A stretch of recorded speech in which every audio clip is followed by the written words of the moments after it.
तो हम आपसे प्रार्थना कर रहे थे, मेरे माई बाप तुम हमारी कथा सुनने आए हो, मत आना, कभी मत आना, लेकिन एक प्रार्थना करें, भगवान पर भरोसा जरूर रखना।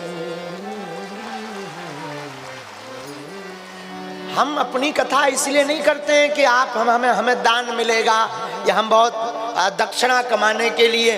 देखो ऐसा नहीं है कि हमारे अंदर कोई अवगुण नहीं है, बहुत अवगुण है। हम कामी भी बहुत है, लोभी भी बहुत है, पाखंडी भी है, लालची भी है, लेकिन हम भैया कथा सिर्फ इसलिए सुनाते हैं कि न जाने कौन कथा के प्रभाव से किसके चित्त में ठाकुर चिपक जावे।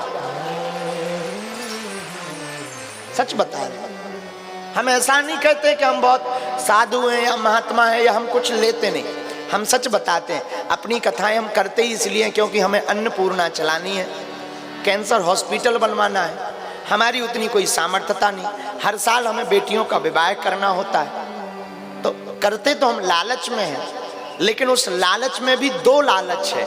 एक तो बेटियों के विवाह की लालच है, कैंसर हॉस्पिटल की लालच है, दूसरी भगवान के भक्तों से मिलने की लालच है। एक ये भी लालच है कि शायद इस नालायक, इस मूर्ख की टूटी फूटी वाणी से किसी के चित्त में भगवान की भक्ति जग जाए, जीने का सहारा मिल जाए। इससे बड़ी कोई लालच नहीं हो सकती।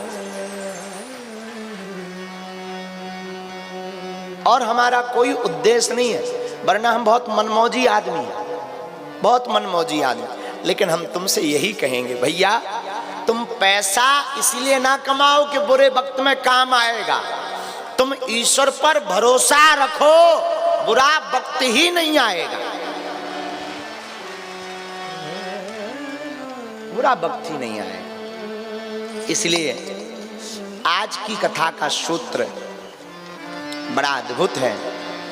देखो एक बात, पहले पूरी बात बोल दें, फिर भागवत हम शुरू करेंगे। भगवान जो करते हैं अच्छे के लिए करते। रघुनाथ जी जो करते हैं सब अच्छे के लिए। रघुनाथ जी का कोई भी काम ऐसा नहीं है जो केवल अपने लिए हो। हमारे ठाकुर जी सबके लिए करते हैं, और हमें ऐसे ठाकुर का बार बार धन्यवाद भी देना चाहिए। हमें भगवान ने मानव तन दिया, हमें भगवान ने मनुष्य बनाया, सुंदर काया दी, घर में माया दी, परिवार दिया, और इसके बाद भी हम प्रभु को धन्यवाद ना देवें, हम आपसे बढ़कर के इस जगत में कोई मूर्ख नहीं है। इसीलिए भगवान की कथा मंगलकारी, श्रवण मंगलम, जिसको सुनकर के मंगल हो। ध्यान मंगलम, जिसका ध्यान करके मंगल होता है। नाम जपत मंगल तिसी दस हूं, जिसके तो नाम जपने से मंगल होता है। कल्याणा नाम निधानम, कलिमल मथनम, पावनम पावनानाम, जिनका तो नाम भी पावन है। ऐसे ठाकुर जी को छोड़कर अगर तुम किसी और का चिंतन करोगे, माधव को छोड़कर तुम माया का चिंतन करोगे, तो तुमसे बड़ा इस जगत में कोई मूर्ख नहीं है।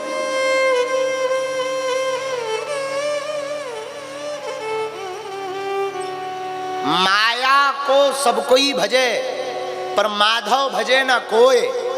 जो कदापि माधव भजे, सो माया चेरी होए। माया दास बन जाएगी। अब हम अपनी बताते हैं, छोड़ो सब, निजी सुनो। हमारे जीवन के कई दिन ऐसे गुजरे कि बिना भोजन के गुजरे, बहुत दिन, मतलब एक दो दिन हो तो बात बताए भी। निज जीवन के बहुत दिन ऐसे बीते बिना भोजन के। शाम को मिल गए, सुबह का ठिकाना नहीं। बिस्कुट खा करके पेट पाला है, लेकिन श्री बागेश्वर नाथ का हाथ नहीं छोड़ा, उनके चरणों को नहीं छोड़ा। तो आज ये है कि दोनों टाइम कम से कम भरपेट प्रसादी तो प्राप्त हो रही है। ये भगवान की कृपा है। आज मलूक बाबा का जन्मोत्सव है, आज मलूक बाबा का जन्मोत्सव है।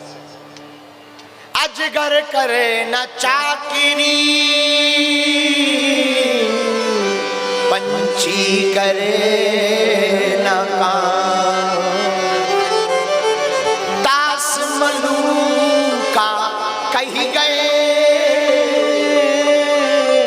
सबके दाता।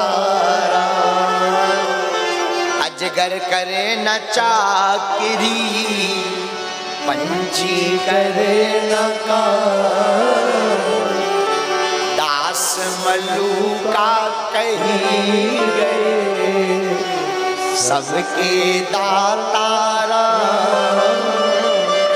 दास मलूका कही गए सबके दातारा। दास मलूका कही गए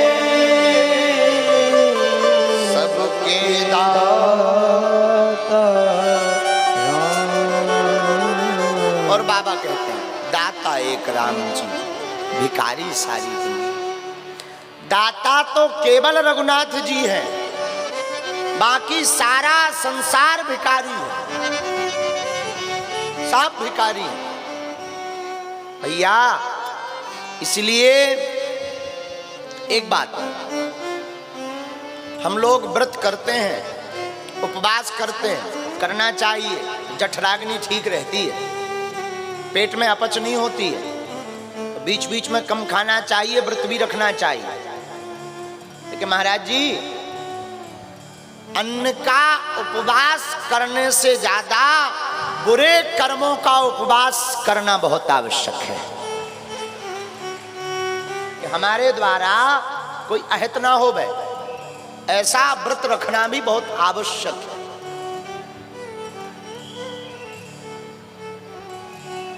एक संत कहते थे चिंता नहीं करना चाहिए। हमने कहा महाराज जी चिंता तो जाती नहीं, वो तो पड़ी रहती है पीछे। उन्होंने बड़ा अच्छा उत्तर दिया था, बोले चिंता को भी ठाकुर जी से जोड़ दो तो आपकी चिंता भी चिंतन बन जाएगी।